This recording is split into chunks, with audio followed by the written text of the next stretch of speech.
Good morning. This is Debra V. Wilson.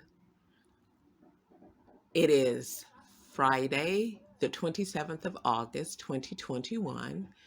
The time is 1000 hours and 52 minutes BST, British Summertime.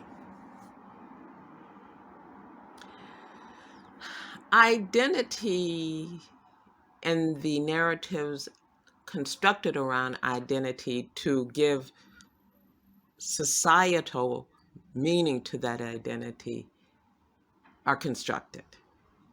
They're constructed by societies, by people, by groups that share that identity, by groups that do not share that identity, but create narratives that they impose on that identity. For me, there's no greater example of that than the identity that is Irish. In this country, and what it has meant to be Irish in Chicago, Illinois. I started traveling to the UK, London, England, 40 years ago. I came from the south side of Chicago, where the predominant expression of religiosity was Protestant, some iteration of the Protestant faith. Baptist was very common. When my parents found out they were pregnant with me 64 years ago, they were both practicing Baptists. My father and mother made the decision that they did not want me raised as a Baptist because that meant I couldn't go to Catholic schools at that time. So my parents made a decision to convert to Catholicism so I would be born a Catholic and then go to Catholic schools when I was 5 years old. At the start of their catechism classes, the priest asked my father, so I was told by my mother, my father confirmed it, and then I looked up the priest decades ago, that when the priest asked my father why he and my mother wanted to be Catholic, my father said, if this child goes to public school, the child will be taught to be an N-word. I want my child taught to be a Catholic. Well, at that time in Chicago, the myriads of ethnic groups that identify as Catholic have a significantly, overwhelmingly Catholic population. People of Latinx descent, the Polish, the Italians. But the dominant group that people often think of in Chicago, particularly at that time as Catholic, were the Irish Catholics. I was raised as Irish Catholic, and at one point I was going to be a nun.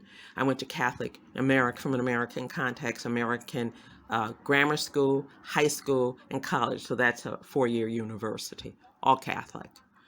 My life experiences and opportunities were significantly different, and dare I say, I had more opportunities than my Black American counterparts in the same neighborhood, the same age. I had better job opportunities. I had a better education. The example of the Irish here 30, 40 years ago, and Chicago has always been a stark one for me. I have always been a person of faith, so regardless of how I defined myself from a faith perspective, I have to be in a place of worship on a regular basis. So in London, when I started looking for a Catholic church, I initially went to Westminster Cathedral. Wonderful church, brilliant. But it's a lot of tourists, and I wanted to find a church with a community. So when I looked for a church, a congregation that was in a neighborhood, not central London.